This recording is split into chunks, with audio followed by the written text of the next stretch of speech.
You're really fantastic, and I want to thank you very much. You really are. Thank you very much, and thank you, Bill. And thank you to the Council for National Policy. My brother Robert would have wanted me to be here today. Thank you very much.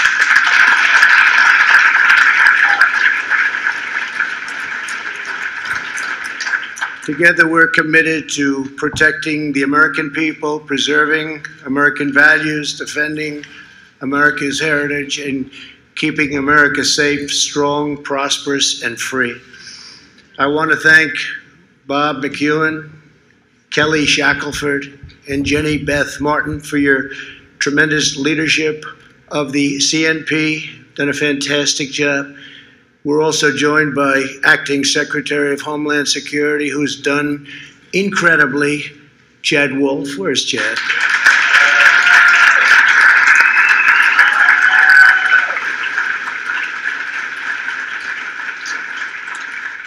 Thank you very much, Chad. You're right in the heart of it, and got some big things coming. Very big things. Good job. Also, Lieutenant Governor, a friend of mine, Dan Patrick of Texas. Dan, wherever you may be. What a great guy. Great family, great son, doing a tremendous job as U.S. Attorney.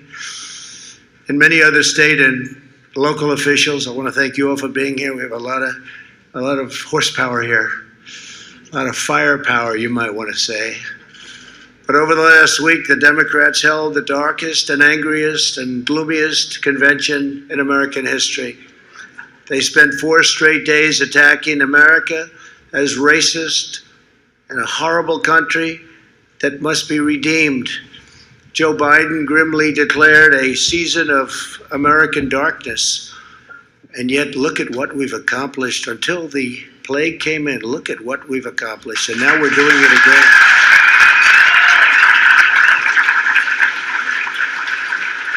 It's the most successful period of time in the history of our country, from every standard.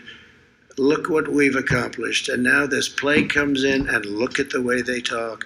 But look at what's happening, and look at how we're shooting up. We call it a super V. It's no longer a V, it's a super V. And they didn't think that could happen, and they're probably not happy about it. They want to punish America and its citizens instead of holding them high. Where Joe Biden sees American darkness, I see American greatness. We've seen heroic doctors and nurses racing into action to save lives. We've seen first responders helping strangers in need. We've seen the passage of historic legislation to save 50 million American jobs. We've mobilized American industry like never before. We've built military hospitals from scratch to produce life-saving therapies, and we're on track to develop the most incredible, from a standpoint of time, record time, vaccines. We have vaccines. You'll be reading about them very soon, way, way ahead of schedule, years ahead of schedule. This would have been where we are now, phase 3 trials, clinical trials. You wouldn't have been there in 2 or 3 years if you went back to another administration. It's time to reject the anger and the hate of the Democrat Party. We have the biggest election coming up of our lifetime.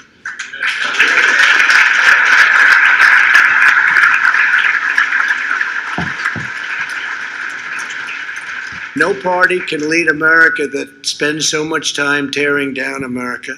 But the biggest part of last night's speech was what Joe Biden didn't talk about. He didn't talk about law enforcement. He didn't talk about bringing safety to Democrat-run cities that are totally out of control and they have no clue. China was never mentioned in any way, shape, or form. China will own our country if he gets elected. They will own our country. And we're not going to let that happen.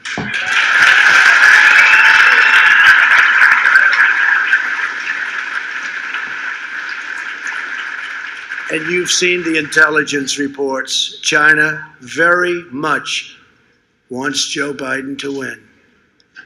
That would be very insulting if they wanted me to win. I don't think so. I don't think so. We've taken in billions and billions of dollars from China. We've given it to our farmers. We've given it to a lot. They had the worst year they've had in 67 years. We had the best year we ever had. We've demonstrated over the last 4 years the extraordinary gains that are possible when we stand strong for our beliefs, when we trust the wisdom of our founders, and when we embrace America's destiny. It's a great destiny. With your help, we carried out the largest tax and regulation cuts by far in American history.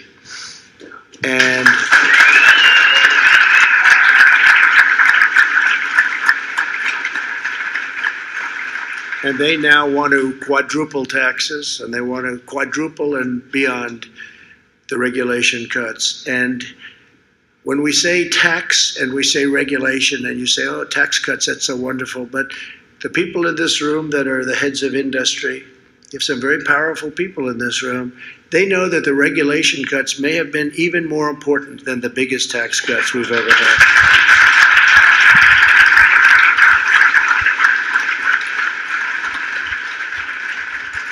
To build a highway in this country could take, in certain places, 18, 19, 20, even 21 years to get approved. That just is not even, it's thinkable.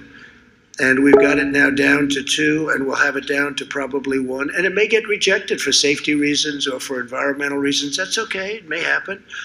But we have it down, we will soon have it down to 1 year from as much as 21 years. We have cases that have just been disastrous. So I just wanted you to know some of the little details, but that's what we're working on. We'll have it down to 1 year to build a highway. You can do it all in 1 year. It doesn't have to take 21 years. And cost 100 times more. Literally, I've seen 100 times more. We eliminated Obamacare's unfair individual mandate penalty, which is really the elimination of Obamacare.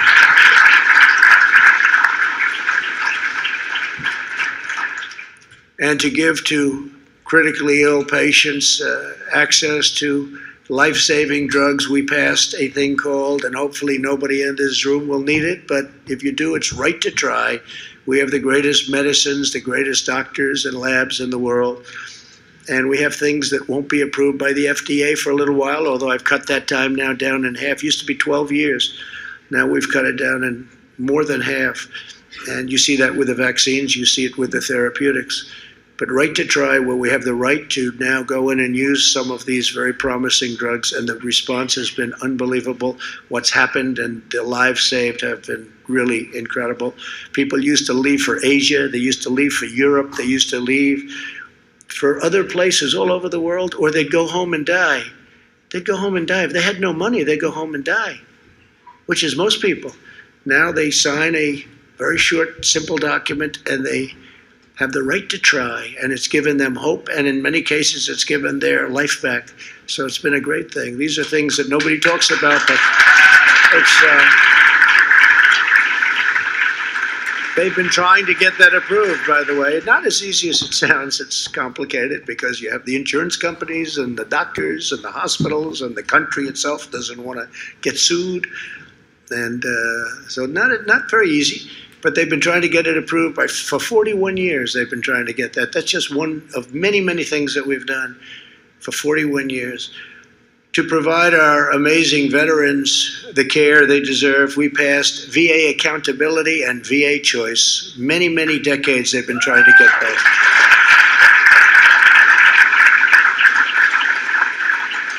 Choice meaning you wait online and you can't see a doctor, and they would wait online for a week or 2 weeks or 5 weeks. Sometimes they'd be ill and they'd end up being terminally ill by the time they saw the doctor. And we're letting them go out, get a private doctor immediately, and we pay the bill. And we just got a 91% approval rating in the VA, the highest we've ever had by many points, 91%. And VA accountability sounds simple, but it's not. You couldn't let anybody go, no matter how they disrespected our great vets, no matter what they said to them, no matter how badly they treated them. And we had sadists, and we had thieves, and we had a lot of bad people. You couldn't fire them under any circumstances. Under any circumstance, you couldn't fire them. And now we say, you're fired. Called VA accountability. And they've wanted to have that they've wanted to have that. Actually, they've let go of 9,000 people, replaced them with people that love our vets, want to take care of our vets, and great people. And we had a terrible thing going. You couldn't get them fired because of, civil service and unions and different things. You couldn't fire them. Now you can fire them, and you can fire them quickly if they're not doing the job. It's a big deal.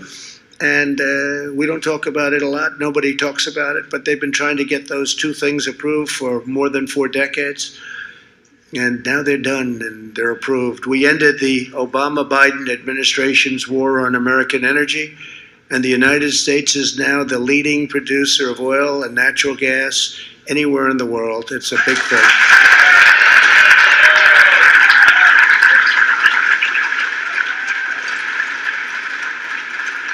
And remember this, if you look at what they're doing, Biden, he wants to end fracking, end petroleum products, end petroleum, no natural gas, no nothing, end everything, and that's it. How does that work in Texas? How does that work in Pennsylvania? I was in Pennsylvania yesterday, a place that he said he was born in, which is true, but he left when he was like 9 years old. So he left a long time ago. He left 7 decades ago. And he still calls it his home. And his real home is a place he never leaves anymore. He just never leaves. He never leaves the outskirts of that state. You'd think he'd go a little bit, it's not that far. Never leaves. We'll figure it out pretty soon, I think.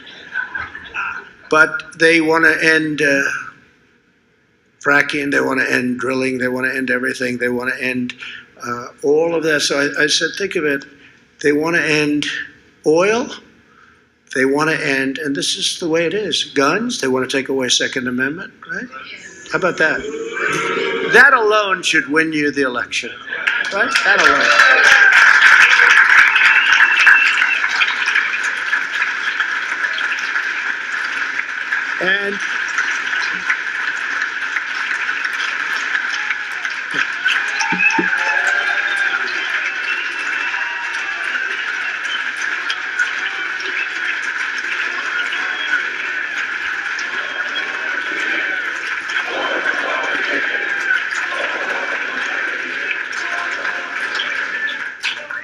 And I protected your Second Amendment. Did you think that was easy for the last 4 years? Everyone said, oh, look, he's wilting, he's wilting.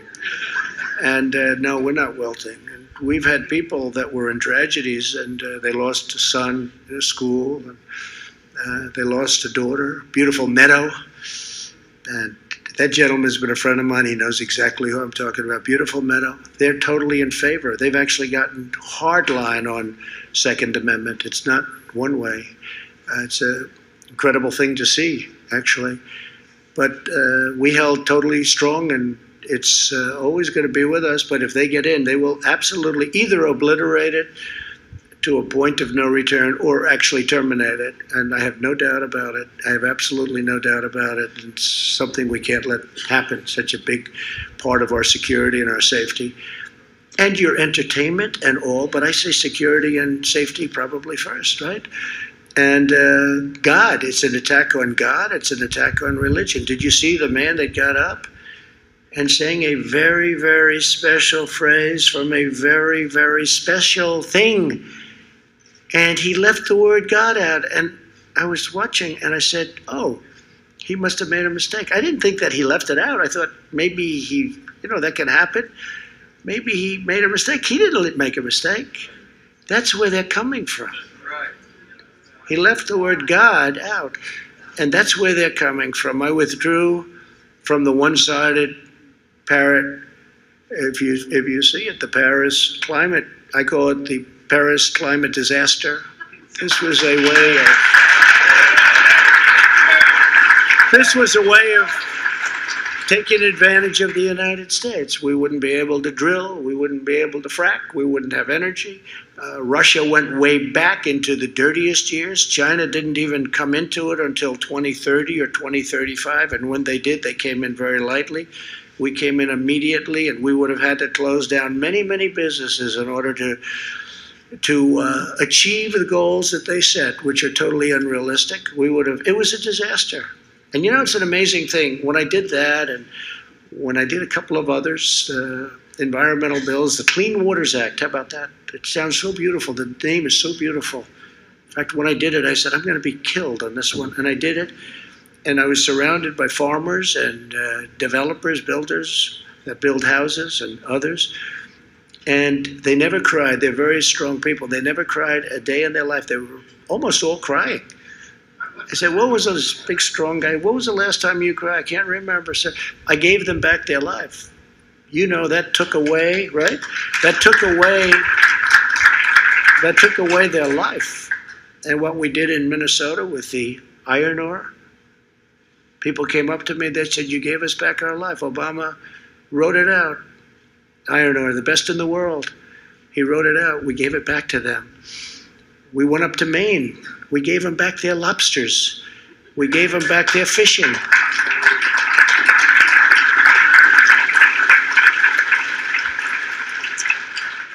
$5,000 square miles. Think of what that is. Take 1 mile, mile by mile, and now you add as big as the ocean is, that was a big chunk right off the coast of Maine. Their whole thing is like lobsters and fishing, and nobody does it better. And they were not allowed. It was a monument, called a monument. I said, a monument to what? I said when I was up in Maine 2 weeks ago, I said to people that their whole life was lobster, fishing, you know, the different things, and they're the best. I said, what happened? He said, he took away our everything. I said, how does this area compare to other areas? He said, first of all, it takes a long time to get to the other areas. This is so big. But second of all, this is the best there is in the world. And he doesn't let us use it. And I said, and yet you vote Democrat. And so I don't know. It's like Israel.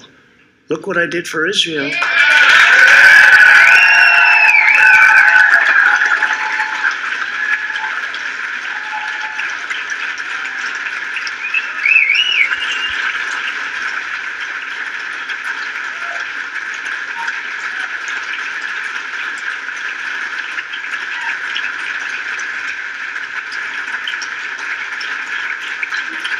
Thank you.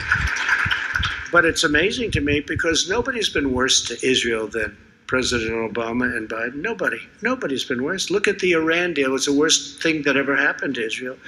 And they never moved the embassy to Jerusalem, thereby making Jerusalem the capital of Israel, which I did, and neither did any other president. And I understand why. They campaign on it, Every president said they were going to do it. No president did it until I came along. And the pressure, and I will tell you, the pressure from other parts of the world was enormous. And I've told the story a few times where I just turned off my phone, and when the king calls, and this one calls, and that one calls, we're calling about Israel. I say, tell him I'll get back in a couple of days. I'll get back in a couple of days. I'll be in next week. Kings and queens and prime ministers, presidents and dictators, everybody was calling, don't do it, don't do it. It'll be bloodshed all over the Middle East. Look what we just did, right? With United Arab Emirates and Israel. And now others will follow. And we couldn't have done that if we had the deal with Iran. But they said, don't do it with Israel, don't do it. And I didn't take their call, and I did it. Had a ceremony, it was fine. Nothing happened. Yeah. Remember, the world was going to blow up. This will be the end of the world. So I held my breath and I did it. And you know what happened? Nothing. Except we did something that should have been done many, many decades ago. And every president violated their promise, their campaign promise, except me. And I did it. And by the way, I added in Golan Heights. That was a big one, too, by itself.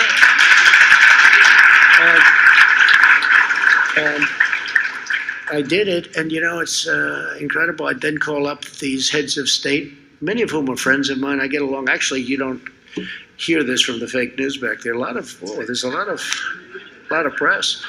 A lot of press. But, you know, you don't hear this from the people back there. But I actually have very good relationships with leaders, with many of them, and some of them just take too much advantage of our country, including some of our so-called allies. You know, some of them are the worst for taking advantage of us.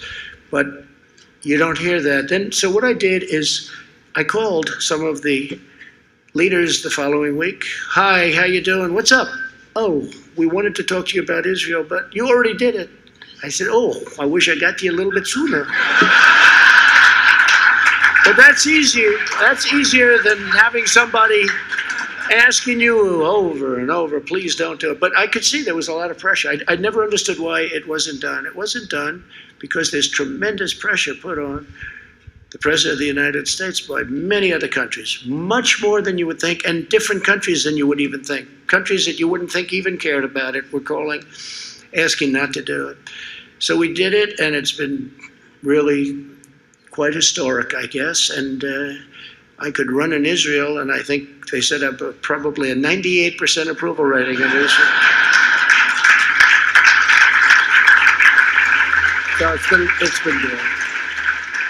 And you know who appreciates it the most are the evangelical Christians.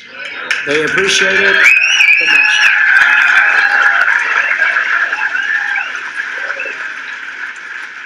So it's been quite a that has been just by itself. That's one thing out of many things, but that's been quite an interesting journey.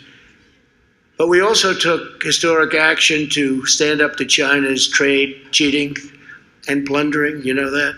We had the best year we ever had, and they've had the worst year they've had in 67 years. I wonder why.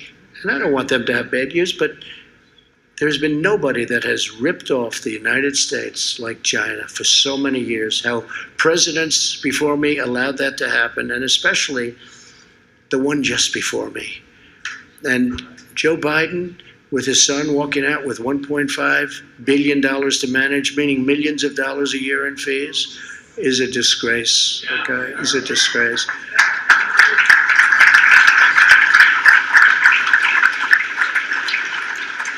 And then the vast sums of money he was paid by Ukrainian company that didn't have the highest standing, to put it mildly, but the vast sums of money.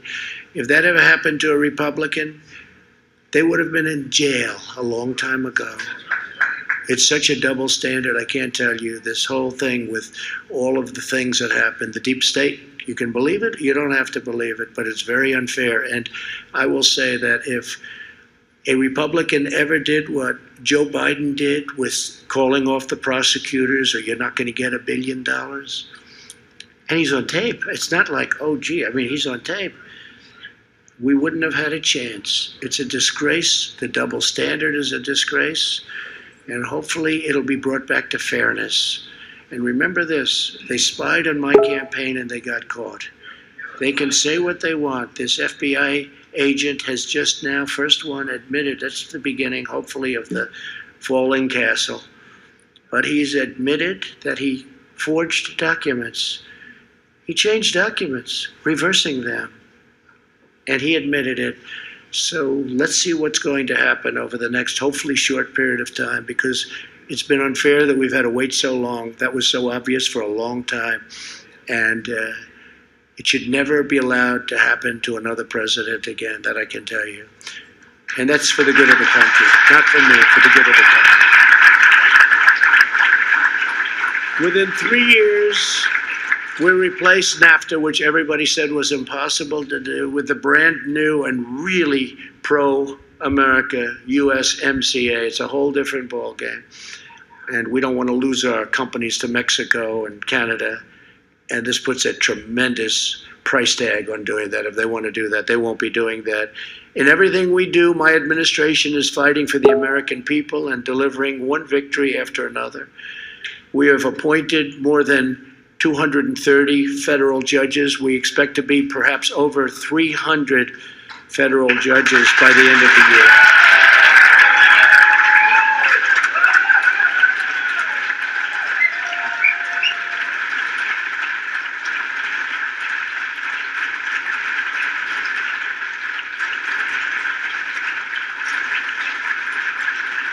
And I can tell you, it's driving them crazy.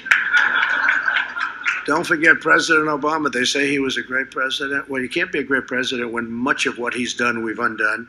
And you can't be a great president when you leave 142 empty judgeships. You know, I don't think any president's left any. You don't leave. These are very, very important things for a party. Different policies, different everything. You understand it better than anybody, the people in this room. Left us 142. First day in office, I said, how many judges do I have to appoint? Sir, you have 142. I said, you have to be kidding. 140. So I had a big head start. But we have 142, but now we will have, I think in excess, by the time we finish, in excess of 300, including Court of Appeals, and of course 2 very exceptional Supreme Court justices. So, yeah, really good. And remember this in terms of get out the vote. The next president, I think, could have anywhere from 2 to 4 to maybe even 5, just based on statistics, statistically, Supreme Court justices to pick. Think of that. I've had 2. Some presidents have had none, because you generally pick them young and they last a long time, right? They can last a long time. But we could have 2 to 3 to 4, maybe even to 5. It's probably a stretch, but 4 isn't a stretch at all. That would mean that the entire balance of the court doesn't just shift, it becomes dominant. So if we don't win, which we don't want to think about, we have to think positively. And the polls today, Rasmussen, 51%, and they were the ones that got it right last time, them and a few others. 51%. They don't want to show those polls. They only want to show those polls, not likely voters, registered voters. What does that mean? Many are dead. Many have switched their party affiliations, you know, registered. They don't show likely. But you see some of these polls where they interview many more Democrats than Republicans, and they have to, I guess by law, put it out, you know, they interviewed, but many more. And they don't go likely. Why do they do likely voters? Because I think they'd be very upset. I think they know they'd be very upset. Bottom line, we're doing very well. We have the biggest crowds. I think there's more enthusiasm now for this election than there was even. It's record enthusiasm, by the way, record-setting enthusiasm right now. It's more now than we had even 4 years ago. Does that make sense?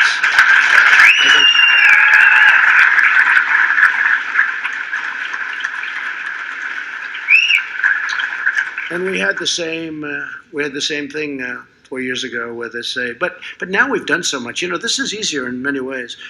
We were sailing, by the way, without the plague from China, this thing was over. This was over. We were sailing. But that came in, and then you have to prove yourself again. So now I have to prove myself again. But we're doing that. We're building up the economy. We're way ahead by every poll, even the fake polls. We're way ahead on the economy, which is very important. But we are. I mean, think of it. You prove yourself, you're in this, and now you have to do it again.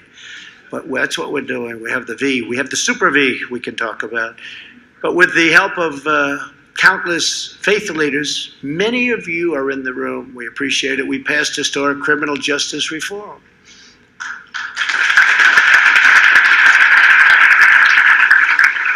And nobody's done more for the black community or the Hispanic community than we have. Nobody. Nobody. I guess maybe Lincoln, questionable, Abraham Lincoln, but nobody has, I don't think anybody, with the possible exception of Abraham Lincoln, but nobody's done more. If you look at opportunity zones, you look at all of the things we've done, nobody's done more. After years of neglect by both parties, my administration understands that a strong nation must have strong borders.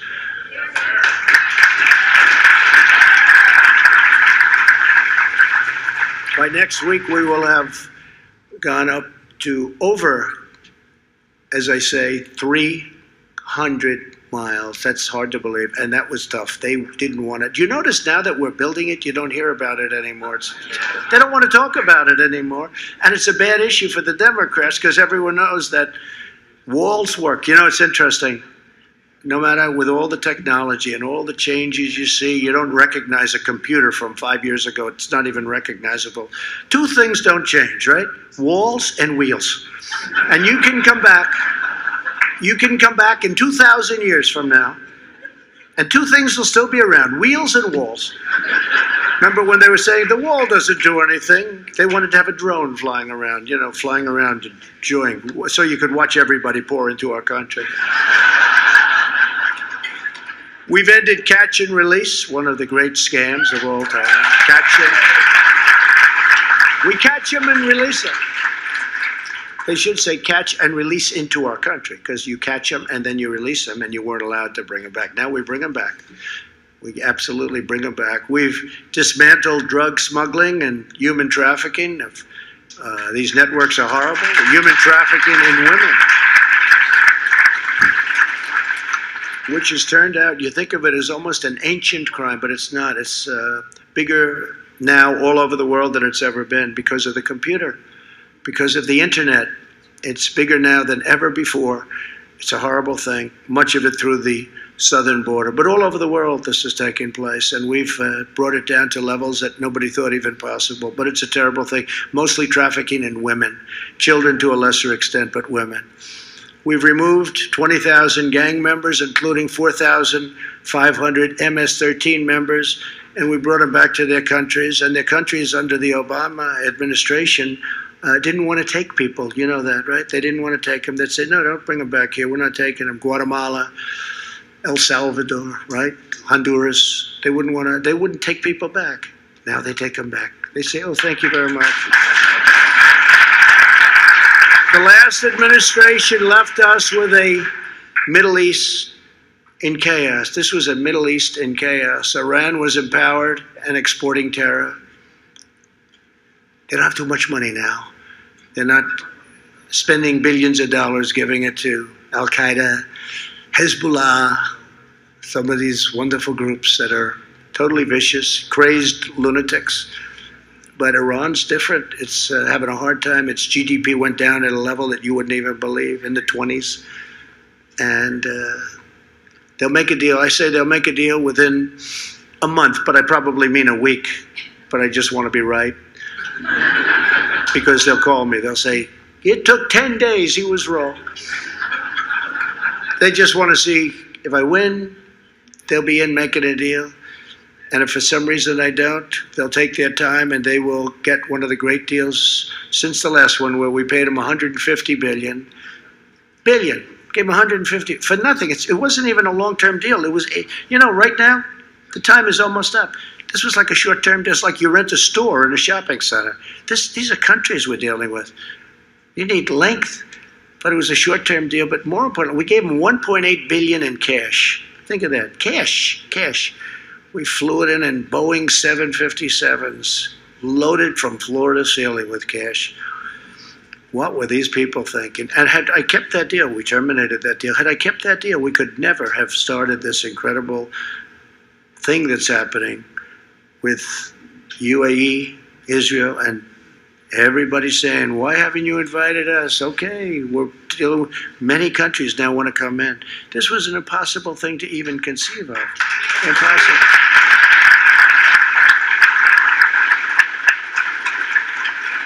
Even Tom Friedman at the New York Times gave us an A+. Can you believe it? He couldn't even believe it. I wouldn't say he's been a big fan. But the New York Times gave us the best editorial I've had. I can't even believe it. I'm surprised they did. I'm sure they've changed it by now. When somebody got in, they said, who wrote that editorial? They probably lost their job. But Tom Friedman actually wrote the editorial. It was very fair. It's true. He couldn't believe it.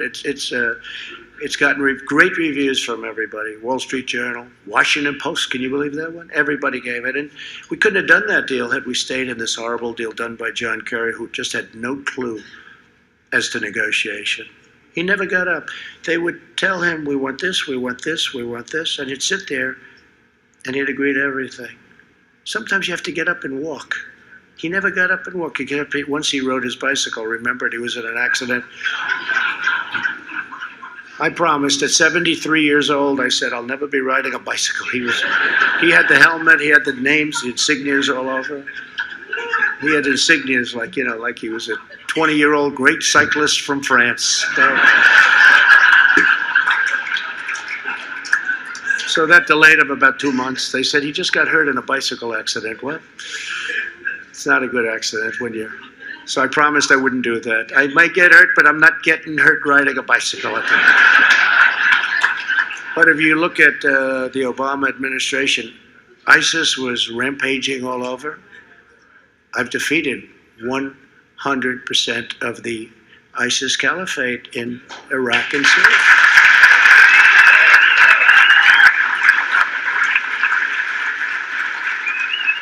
Yesterday we had the Prime Minister of Iraq in my office, and he made a statement. He said, "Sir, I want to thank you. You have defeated ISIS." I said, "Wait a minute. When you say that, nobody ever says that. Those people back there don't say it.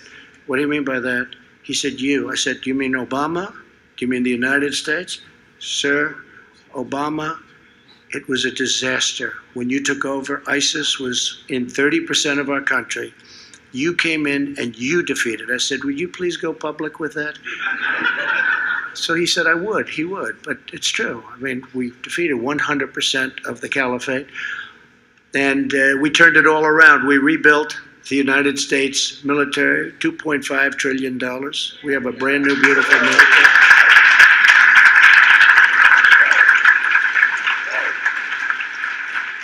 And as I said, with Israel, you know, we got out of the Iran nuclear deal, which was such a horrible thing for Israel. But I asked a friend of mine who's a big fan of Israel. I said, "So what was the best? Golan Heights, Jerusalem capital? What was more important of the two? Golan Heights, which they've been working on for 52 years.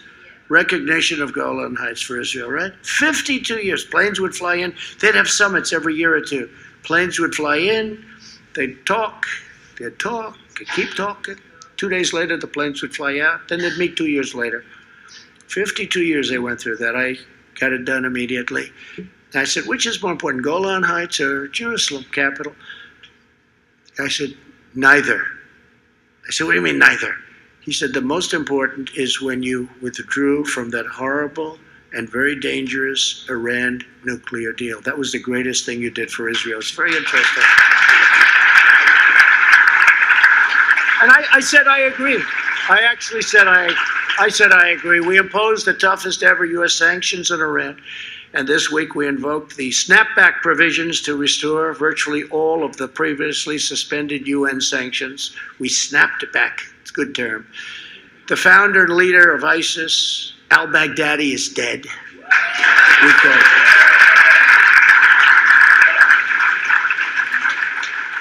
And the world's top terrorist, probably over 50 years, the top terrorist, Qasem Soleimani, is dead. He's gone.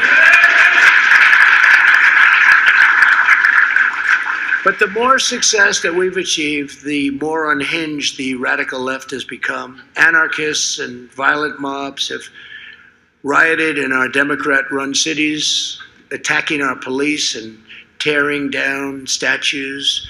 And as you know, I signed a clause. I got an old bill, you know, when they used to do powerful things, when they knew what the hell they were doing. I took an old bill and I gave a nice, beautiful, brand new executive order. It says very easily, could you imagine getting this today? You rip down a statue, a federal statue, you go to jail, prison, they use the term prison, you go to prison for 10 years.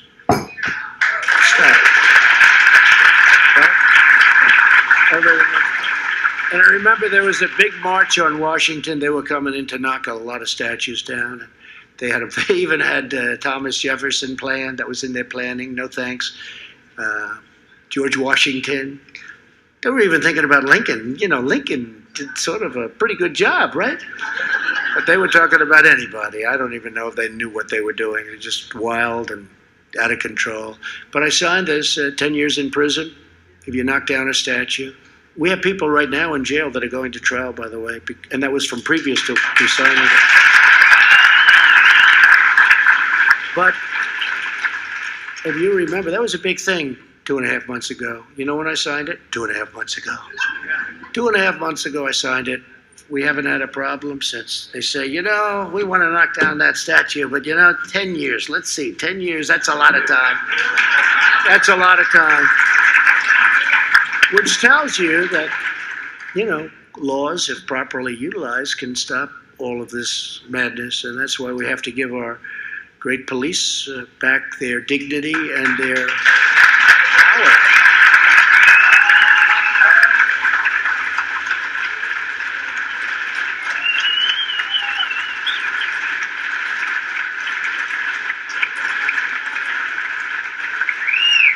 I've been endorsed by almost every police organization in the country. We just got the other day, Pat Lynch, the head of New York City Police, endorsed me. First endorsement, he said, to the best of his knowledge, which is a lot of knowledge, the first time they've ever endorsed a candidate for president. That's good. They don't endorse.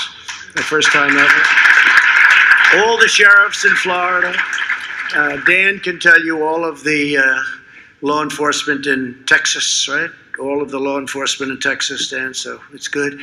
And just about everywhere we have tremendous support. And you're always going to have bad apples, by the way. You get some bad apples, and you're going to have it probably in this room. We might have one or two, but you have bad apples. But these are great people that do a phenomenal job that actually are appreciated by the public. By the public, they're appreciated, and they're loved, and they're respected. And the public doesn't want to happen what's happening to our police. They took away their dignity. They took away their right to do the job that they want to do. And they're doing the job now. And for me, they do the job. And you look at most cities in our country, you know, crime is actually down. You look at Chicago and you say, how's that possible? You look at New York, what's happened just in a short period of time. But we're with them and they're with us, and they've done a fantastic job, right? So the future of our country, and indeed our civilization, is at stake on November 3rd. Earlier this summer, murders rose by 29% in New York City, 33% in Philadelphia, 53% in Chicago, 133% in Minneapolis.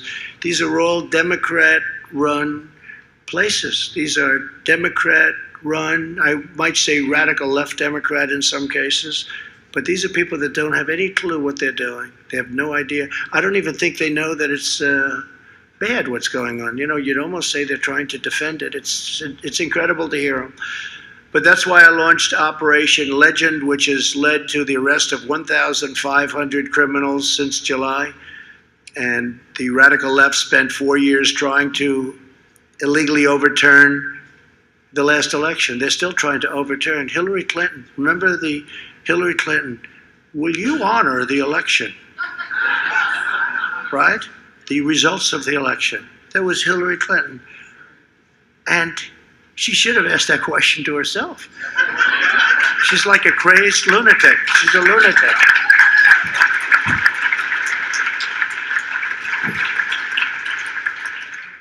She is something, I'll tell you. But somebody said, what's the difference between Clinton and Biden? Should I say? Should I tell you? Well, Clinton's much smarter, but not a likable person. Joe is not nearly as smart, but he's more likable. So, you know, I don't know. Maybe I'd rather have the smarter person. Who cares about personality, right? But that's the difference. Very simple, isn't it, huh? It's a very simple thing. But that's why we have to win. We have to win.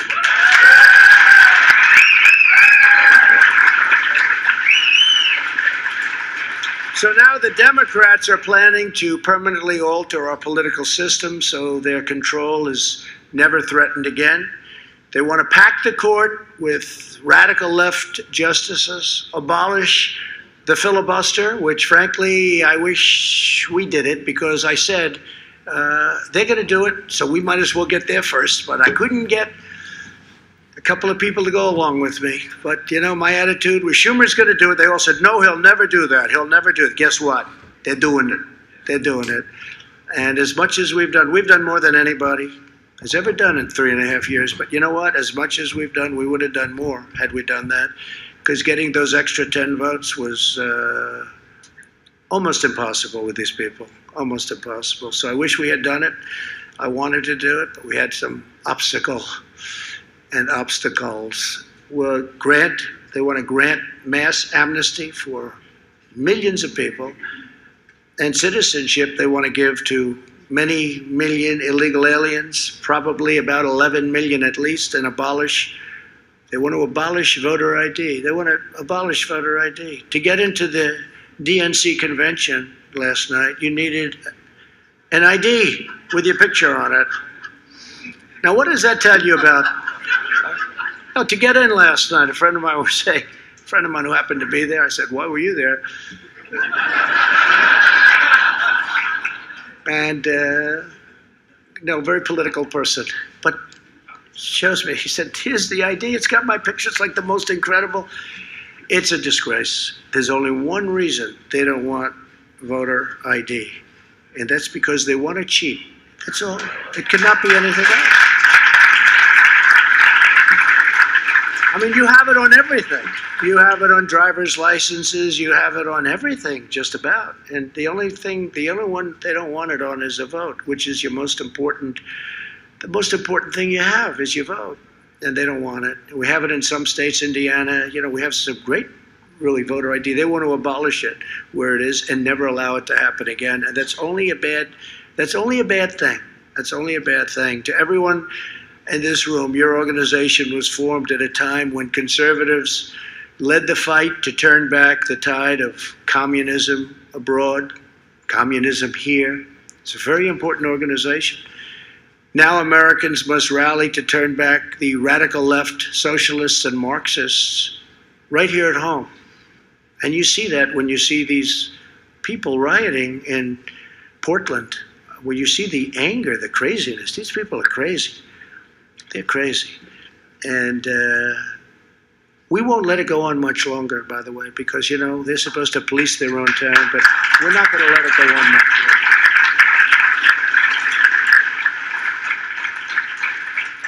Because at some point we have to say, okay, you've had enough time to police your town. And by the way, they have good police.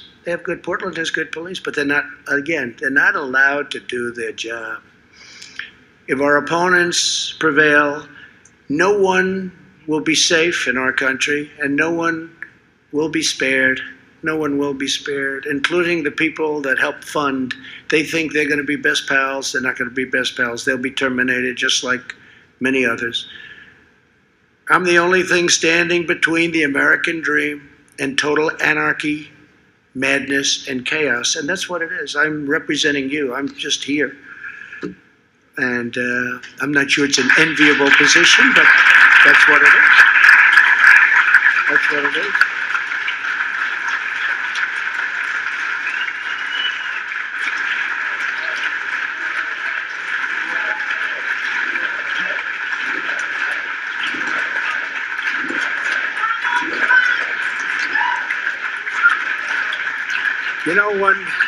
When I made that statement, I was a little embarrassed by it because it sounds so egotistical. It's like an egotistical statement, and I was a little embarrassed. I'm the only one, but there was no other way to say it. We have to win the election. I'm the one. If we win, all of these things that we talked about, pro-life, by the way.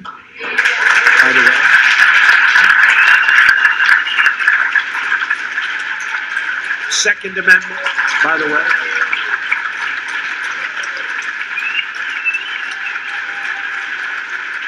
No.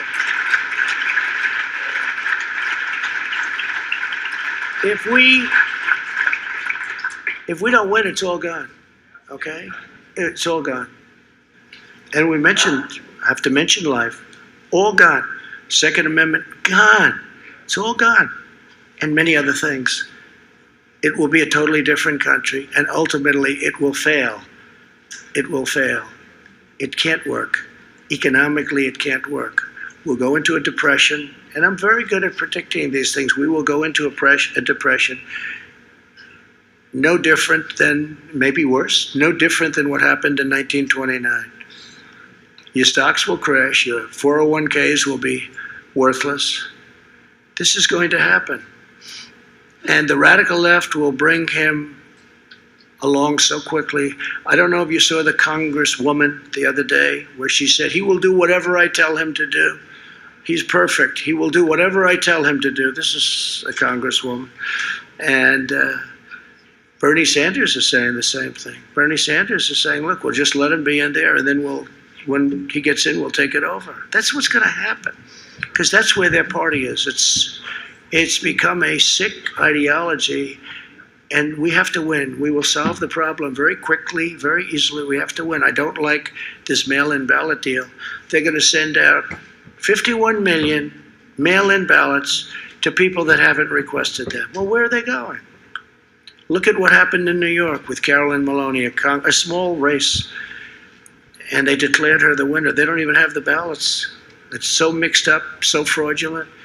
And the only reason they declared her a winner is because I was right up. I said, well, yeah, what's going on? 6 weeks and they couldn't count the votes? That's one little race.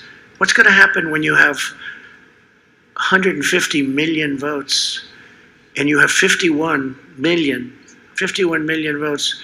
Think of it. They're going to send out 51 million, it could be higher than that, 51 million votes, no signature verification on many of them. In Nevada, no signature verification. In New Jersey, no signature verification.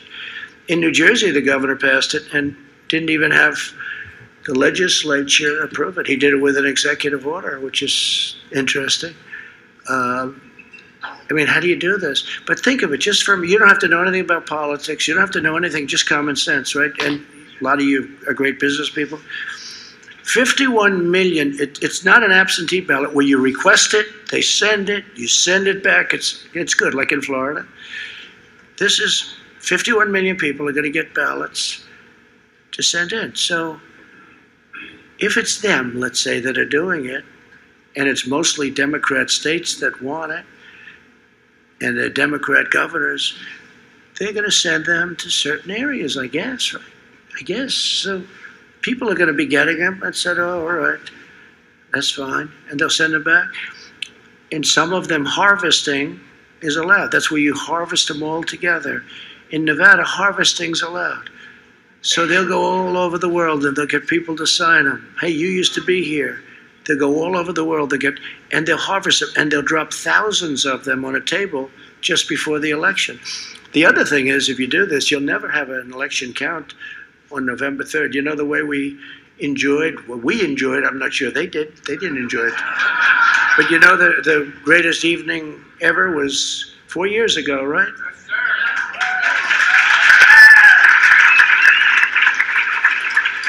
And that night, 4 years ago, that was an extraordinary night. But we knew that night. In fact, we really knew before 9 o'clock, even though it took like 2 o'clock to call it. They refused to call Pennsylvania, which we had. If we lost every single vote, right? Remember, there was 2 points, 2 left, and 2 points left. And if we lost every vote, we won Pennsylvania. They refused to call it, but they called Wisconsin. They called Michigan. They called places that haven't done really very well for Republicans. But, you know, if you look at Michigan now, we're building many car plants. They hadn't built car plants in 42 years. We're expanding and building car plants. I mean, a lot of good things are going to happen, but you're not going to be able to know the end of this election, in my opinion, for weeks, months, maybe never, maybe years, but maybe never. Because once you go past the first week, you're never going to know what's going to happen. They're going to be taking them and hiding them. You saw what happened in Broward County in Florida, where they were every day, 10,000 gone, 10,000. Rick Scott, he was great, the way he did that. And we helped him a lot. And Governor DeSantis, right? 10,000, 10,000, 10. If we would have waited a couple of days, you wouldn't have had the same governor and you wouldn't have had the same senator. We took very strong action because it was obvious what was going on. So now you're going to have 51 million ballots, Tom. Where's Tom? My Tom. Where is he? Stand up, Tom. Were you Tom Fitton? I don't know.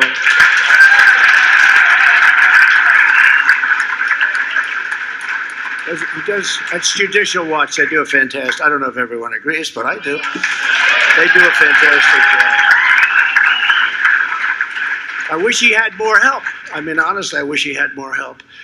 But it's not easy beating a system that's been in place for many, many years, right? Many, many years it's been in place, and it's sad. But 51 million votes, it's being sent, and nobody knows who's getting them. And what happens if you send them to an all-Democrat area but not to an all-Republican area? How do you win an election? This is really a very serious problem. This is beyond me. This is not to say me or this is about all of us. This is about the country. This is about the country. It could happen the other way too. I mean, it could happen the other way too. I don't think it will happen the other way. I don't think it will. But I think this is a very disgraceful situation. I really don't think that you're going to know anything on the evening, anything meaningful or anything real on the evening of November 3rd. I don't think you're going to know anything. You're not going to know what happened. I don't think you'll know 2 weeks later. I don't think you'll know 4 weeks later. And I don't know what's going to happen. You know, there's a theory that if you don't have it by the end of the year, crazy Nancy Pelosi would become president. You know that, right? No, think of that. Think of that. There's that mad theory, too. You have heard that theory. Now, I don't know if it's a theory or a fact, but I said, that's not good. That's not good. No, there is a theory that if you don't have it, and that's part of their whole act, that if you don't have a choice, that the Speaker of the House becomes president. And that, I think, goes into effect either on the 20th or the 1st. And put that in the hopper, add that to everything else. It's a disgrace. They know it's filthy, dirty. Paterson, New Jersey, Virginia, New York, many cases all over the country. Just recent, I'm talking about recently. And it's not even the post office, although the mailmen become very popular people, I have to tell you that. That's happened too. That's happened too, even mailmen. But think about what they're doing to our country when they do this. We voted in World War I. We voted in World War II. And now we can't vote anymore. And you know, that's still a long time away. The pandemic is, if you look at Florida, if you look at Arizona, you look at California, those numbers are going down very rapidly. Many states have very little problem. You know, you look at a map now, it's largely really in good shape. I mean, I'm going to talk about it in my speech on Thursday. We've done a great job. We have not been recognized for what we've done. We've done a great job.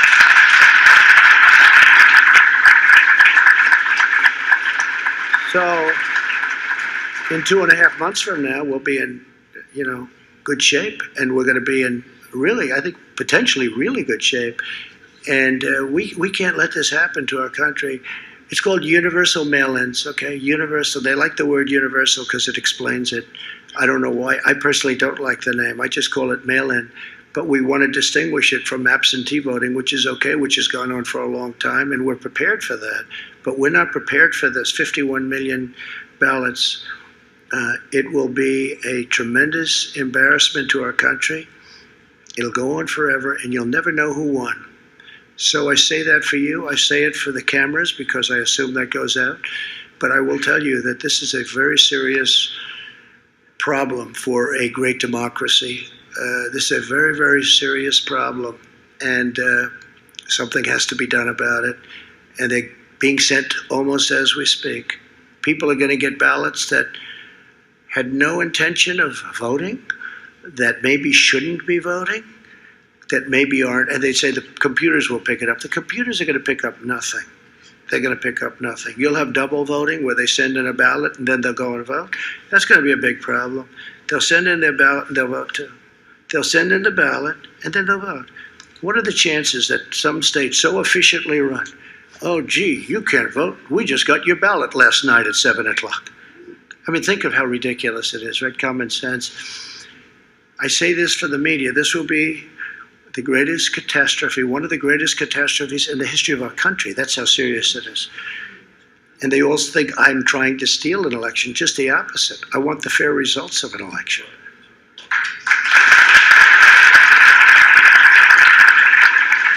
So the damage that they inflict will not just last a year or an election cycle. It will echo for generations, and we may never be able to escape, no matter how great our future leaders. We may never, ever escape from the damage that will be inflicted if the radical left takes over the presidency. We may never be able, remember the Supreme Court, but we may never be able to do it. It'll be too late. The country will go down so far that you'll never, ever, I don't care who you are, be able to bring it back. There's now a major American political party that supports decriminalizing illegal border crossings, abolishing cash bail. You kill somebody, no bail.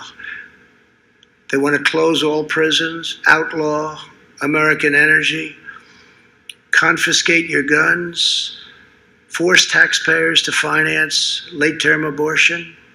They want to ban charter schools, abolish school choice, destroy our beautiful suburbs. They want to destroy, I have done more for suburbia, where they talk about the suburban woman. Will she vote for Trump? If she doesn't, I mean, what is she doing? They want to force low-income housing into suburbia. And now the one that wants to do it is Cory Booker. Cory Booker's a disaster. You saw him running for president. He eventually quit when he started getting below 1%. How about all these people? How about Kamala? Kamala runs. She's sort of one of the favorites. And she goes from 15 to 13 to 12 to 9 to 7, 5, 4. About 1 she got out. She didn't even get to Iowa. She never got there. She didn't want to take a vote. That's how bad she was. Don't you want to pick a person that's gone in the opposite direction? I mean, seriously, that's like a free call. But there's something that's not good going on there. I don't think it was a good choice. It was my #1 draft pick. I did say that. They said, how do you like the choice? I said, that was my #1 draft pick. But I meant from my standpoint. But think of it, she was one of the favorites, and she went down like a rock. So it's one of those things. I believe it's one of the worst things going on now is the abolition of police, or even the partial abolition of police. So we have to expose this dangerous left-wing movement. We must defeat it, and with an optimistic vision for America's future, we can be greater than ever before. We will be greater than ever before. With your help, that's exactly what we're going to do. We'll once again build the greatest economy in history. We had it.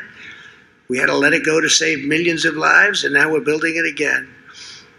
We'll fully restore America's manufacturing independence, bring home our critical supply chains, and permanently end our reliance on China. We're going to lower drug prices.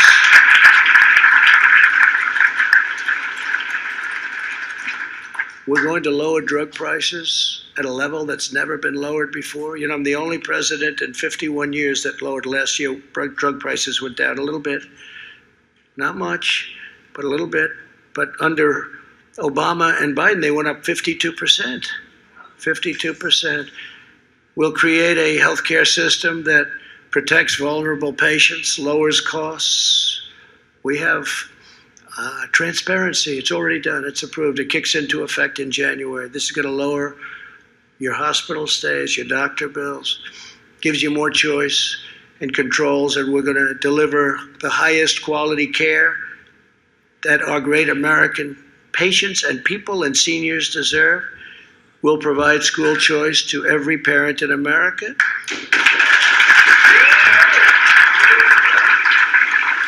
We'll appoint more conservative judges and justices.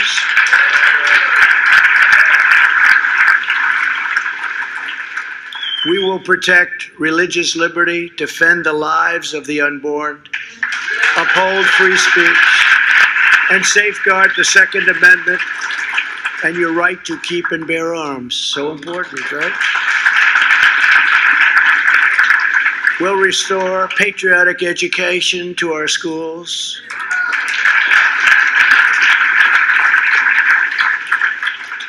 I mean, what they're teaching students today is incredible. They come home, it's like a different world.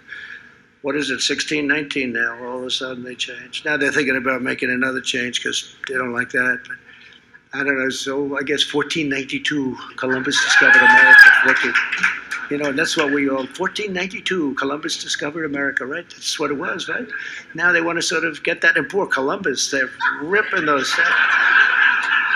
Poor Christopher. Except in one tough Italian neighborhood in New York, they didn't get away with it. Did you see that? Did you see it? The anarchists said, let's get the hell out of here. This is dangerous. The anarchists left. No, that was one very tough, great area. We love that area. I know it very well. They started surrounding it. They were all set. They had the ropes going, the whole deal. And all of a sudden, they said, let's get out of here. Great. Christopher Columbus. Can you believe it? Christopher Columbus. We will restore patriotic education to our schools and teach our children to love their country, honor our history, and respect our great American flag.